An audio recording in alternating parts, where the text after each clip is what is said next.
அண்மை செய்தியை பார்த்து வருகிறோம். சிலிண்டர் தட்டுப்பாட்டை சமாளிக்கும் வகையில் தற்போது மத்திய அரசு எஸ்மா சட்டத்தை அமல்படுத்தி இருக்கிறது. அண்மை செய்தியாக பார்த்து வருகிறோம். இது தொடர்பான கூடுதல் விவரங்களை செய்தியாளர் சுசித்ராவிடம் கேட்கலாம். சுசித்ரா, தற்போது இந்த சிலிண்டர் தட்டுப்பாட்டை சமாளிக்கும் வகையில் இந்த சட்டம் அமல்படுத்தப்படுகிறது. இந்த சட்டம் என்ன சொல்கிறது? என்ன நடவடிக்கைகள் மேற்கொள்ளப்படும்? மத்திய கிழக்கு நாடுகளில் ஏற்பட்டுள்ள போர் பதற்றம் காரணமாக ஏற்பட்டுள்ள எரிவாயு பற்றாக்குறை உள்ளிட்ட விவகாரத்திற்காக சமாளிக்கும் வகையில் தற்போது எசென்சியல் கமாடிட்டிஸ் ஆக்ட் என அழைக்கப்படக்கூடிய அத்தியாவசிய பொருட்களுடைய சட்டத்தை இந்தியாவானது அமல்படுத்தியிருக்கிறது. மத்திய அரசினுடைய அதிகாரப்பூர்வ அறிவிப்பு தற்பொழுது அறிவிப்பாணையாக தற்பொழுது முக்கியமாக வெளியிடப்பட்டுள்ளது. மிக முக்கியமாக ஈரான் இஸ்ரேல் ஏற்பட்ட அந்த ஒரு போர் பதற்றம் வளைகுடா நாடுகள் மத்திய ஆசியானுடைய நாடுகளில் கடுமையான ஒரு பாதிப்பையும் அதனால் எரிபொருள் தட்டுப்பாட்டையும் ஏற்படுத்தியிருக்கும் நிலையில் எல்பிஜியினுடைய அந்த சமையல் எரிவாயுனுடைய அந்த ஒரு விநியோகத்தை சீராக்குவதற்காக இந்த ஒரு சட்டத்தை தற்பொழுது அமல்படுத்துவதாக மத்திய அரசாங்கம் தெரிவித்திருக்கிறது. மிக முக்கியமாக எல்பிஜியினுடைய பயன்பாடு என்பது தற்பொழுது 2024-25 ஆண்டு முதல் 31 மில்லியன் டன்னாக இருக்கிறது எனவும் உற்பத்தியை அதிகரித்து தற்பொழுது இருக்கக்கூடிய அந்த ஒரு தட்டுப்பாட்டை சரி செய்யும் வகையில் இந்த ஒரு சட்டமானது அமல்படுத்தப்படுவதாக மத்திய அரசாங்கம் தெரிவித்துள்ளது. முக்கியமாக பார்க்கப்படுகிறது. இந்தியாவுடைய அரசியலமைப்பு சட்டத்தினுடைய 7வது அட்டவணையின் கீழ் அந்த அதிகாரத்தை பயன்படுத்தி அத்தியாவசிய பொருட்களுடைய உற்பத்தி, விநியோகம் மற்றும் விலையை கட்டுப்படுத்தும் வகையில் இந்த சட்டம் என்பது மத்திய அரசிற்கு அதிகாரம் வழங்குகிறது. அதன் அடிப்படையில் உள்நாட்டிற்கான அந்த ஒரு டொமஸ்டிக் தேவையாக பார்க்கக்கூடிய எல்பிஜியினுடைய வீட்டு உபயோக பயன்பாடை சீராக்கும் வகையிலான ஒரு நடவடிக்கைகளுக்காக இந்த ஒரு திட்டம் அமல்படுத்தப்பட்டுள்ளதாகவும் மிக முக்கியமாக இந்த சட்டத்தால் உற்பத்தி நிறுவனங்கள் என்பது எல்பிஜியினுடைய உற்பத்தியை அதிகரிக்க முடியும் என்ற ஒரு விளக்கத்தையும் மத்திய பெட்ரோலியத்துறை அமைச்சகமானது அதிகாரப்பூர்வமாக தெரிவித்திருக்கிறது.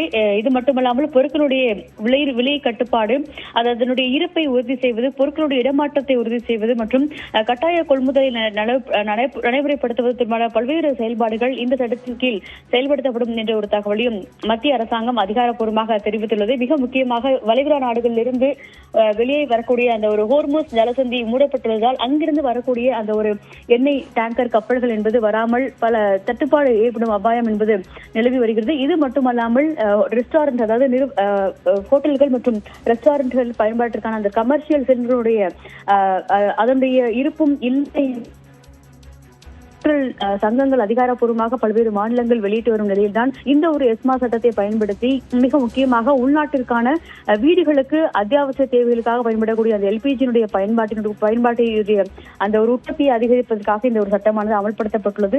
இதனால் அதாவது கருப்பு சந்தையில் பதுக்கலையும் தடுப்பதற்கான ஒரு நடைமுறைகளையும் மத்திய அரசால் செய்ய முடியும் என்ற ஒரு விளக்கத்தையும் மத்திய அரசாங்கம் தற்பொழுது தெரிவித்திருக்கிறது. விவரங்களை வழங்கியமைக்கு நன்றி சுசித்ரா.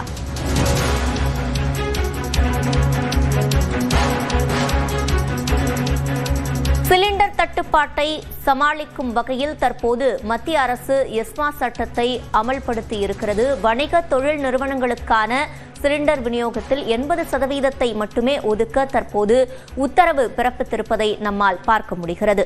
இஸ்ரேல், அமெரிக்கா, ஈரானுடனான போரில் இந்த ஒரு சூழலில் ஏற்பட்டிருக்கும் நிலையில் இந்த நடவடிக்கையை மத்திய அரசு மேற்கொண்டிருக்கிறது. தொடர்ந்து விவரங்களை செய்தியாளர் சுசித்ராவிடம் கேட்கலாம். சுசித்ரா, தற்போது மேற்கொண்டு இந்த போர் எப்போது முடிவுக்கு வரும் என்று தெரியாமல் இருக்கக்கூடிய நிலையில் எத்தனை நாட்களுக்கான கையிருப்பு மத்திய அரசிடம் உள்ளது? அதற்கு பிறகாக என்ன நடவடிக்கைகளை மேற்கொள்ள திட்டமிட்டிருக்கிறார்கள்? தற்பொழுது மிக முக்கியமாக கடந்த வாரம் பேசிய பொழுது அதாவது ஈரான் இஸ்ரேலுடைய போர் பதற்றம் சூழ்நிலையில் தற்பொழுது 45 நாட்கள் வரையிலான ஒரு இருப்பு என்பது இந்தியாவசம் உள்ளதாகவும் அதனால் பொதுமக்கள் யாரும் பயப்பட வேண்டிய அவசியம் இல்லை என்ற ஒரு அதிகாரப்பூர்வ அறிவிப்பை மத்திய பெட்ரோலியத்துறை அமைச்சகமானது வெளியிட்டிருந்தது மிக முக்கியமாக பார்க்கப்படுகிறது. இருப்பினும் கமர்ஷியல் பயன்பாடுகளுக்கான ஒரு சிலிண்டர்களுடைய தட்டுப்பாடு என்பது தற்பொழுது அதிக அளவில் ஏற்பட்டுள்ளதாகவும் பெரும்பாலும் சுமார் 85 முதல் 90% அதிகமான ஒரு இறக்குமதிகள் என்பது எல்பிஜி இறக்குமதி என்பது சவுதி அரேபியா போன்ற நாடுகளிலிருந்து இந்தியாவிற்கு செய்யப்பட்டு வந்தது குறிப்பிடத்தக்கது. ஆனால் தற்பொழுது அந்த ஹோர்முஸ் ஜலசந்தி என்பது முக்கியமாக மூடப்பட்டுள்ளதன் காரணமாக அங்கிருந்து எந்த ஒரு கப்பல் போக்குவரத்தும் குறிப்பாக எல்பிஜியை உள்ளடக்கிய அந்த ஒரு கப்பல் போக்குவரத்து என்பது இல்லாமல் இருப்பதாகவும் அதனால் தட்டுப்பாடுகள் அதிகரித்துள்ளது. எனவே கமர்ஷியல் பயன்பாட்டிற்கான ஒரு சிலிண்டருடைய அவைலபிலிட்டியை உறுதி செய்யும் அதற்கு முன்னதாக அத்தியாவசியமாக வீடுகள் பயன்படுத்தக்கூடிய அந்த ஒரு சிலிண்டர் எல்பிஜி சிலிண்டர் இருப்பை உறுதி செய்யும் வகையாக இந்த ஒரு நடவடிக்கை எடுத்துள்ளதாக மத்திய அரசாங்கம் தெரிவித்திருக்கிறது. அதே சமயத்தில் இந்த போர் நிறுத்தத்தை உடனடியாக அமலுக்கு கொண்டு வர வேண்டும், அனைத்து நாடுகளும் பேச்சுவார்த்தையின் மூலமாக பிரச்சனையை சுமூகமாக தீர்க்க வேண்டும் என்ற ஒரு கோரிக்கையை இந்தியா தரப்பில் குறிப்பாக பிரதமர் மோடி மற்றும் வெளியுறவுத்துறை அமைச்சர் ஜெய்சங்கர் உள்ளிட்டோரும் ஈரான், இஸ்ரேல், அமெரிக்கா உள்ளிட்ட பல்வேறு நாடுகளுக்கு அதிகாரப்பூர்வ ஒரு கோரிக்கையை விடுத்திருக்கிறார்கள். பொதுமக்களுடைய அந்த ஒரு பாதுகாப்பு என்பது மிகவும் முக்கியத்துவமானதாக பார்க்கப்படுகிறது. உலகளாவிய ஒரு பொருளாதாரத்தினுடைய வீழ்ச்சி என்பது இந்த போரால் ஏற்படும் அபாயம் இருப்பதன் காரணமாக இரு நாடுகளும் பேச்சுவார்த்தை மூலமாக சுமூகமான ஒரு தீர்வை காண வேண்டும். அதே போல இது போன்ற எரிபொருள் தட்டுப்பாடு ஏற்படாத வகையில் நடவடிக்கைகளை மேற்கொள்ள வேண்டும் என்ற ஒரு கோரிக்கையும் இந்தியா ஒரு தரப்பிலிருந்து வலியுறுத்தல் முன்வைக்கப்பட்டிருக்கும் நிலையில்தான் தற்போது இந்த ஒரு எஸ்மா சட்டத்தை இந்தியாவானது அதிகாரப்பூர்வமாக அமல்படுத்தி இருக்கிறது. மிக முக்கியமாக இந்த சட்டத்தின் கீழ் Indian oil corporation, Bharat petroleum, Hindustan petroleum உள்ளிட்ட நிறுவனங்கள் என்பது அந்த எல்பிஜியினுடைய உற்பத்தியை அதிகரிக்க முடியும்.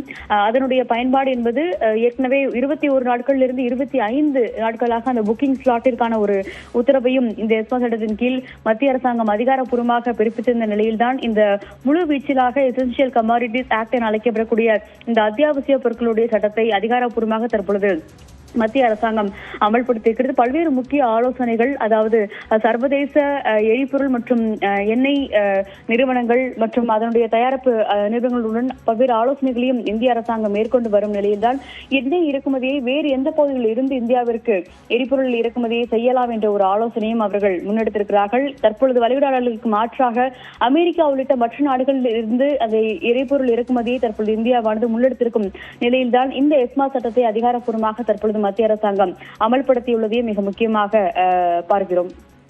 விவரங்களை வழங்கியமைக்கு நன்றி சுசித்ரா.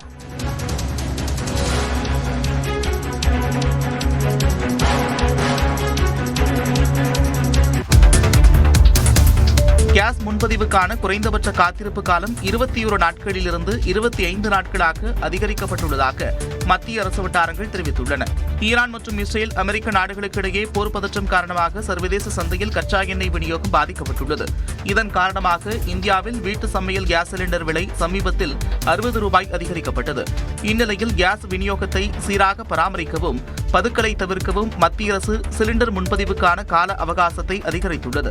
அதன்படி 21 நாட்களாக இருந்த குறைந்தபட்ச காத்திருப்பு காலம் 25 நாட்களாக அதிகரிக்கப்பட்டுள்ளது. வர்த்தக இணைப்புகளை விட வீட்டு உபயோக எல்பிஜி உற்பத்திக்கு முக்கியத்துவம் கொடுக்கவும் எண்ணெய் நிறுவனங்களுக்கு உத்தரவிடப்பட்டுள்ளது. இதனிடையே சர்வதேச சந்தையில் கச்சா எண்ணெய் விலை ஒரு பேரலுக்கு $130 தாண்டாத வரை இந்தியாவில் பெட்ரோல் டீசல் விலை உயர்த்தப்படாது என்று அரசு வட்டாரங்கள் தெரிவித்துள்ளன. மேலும்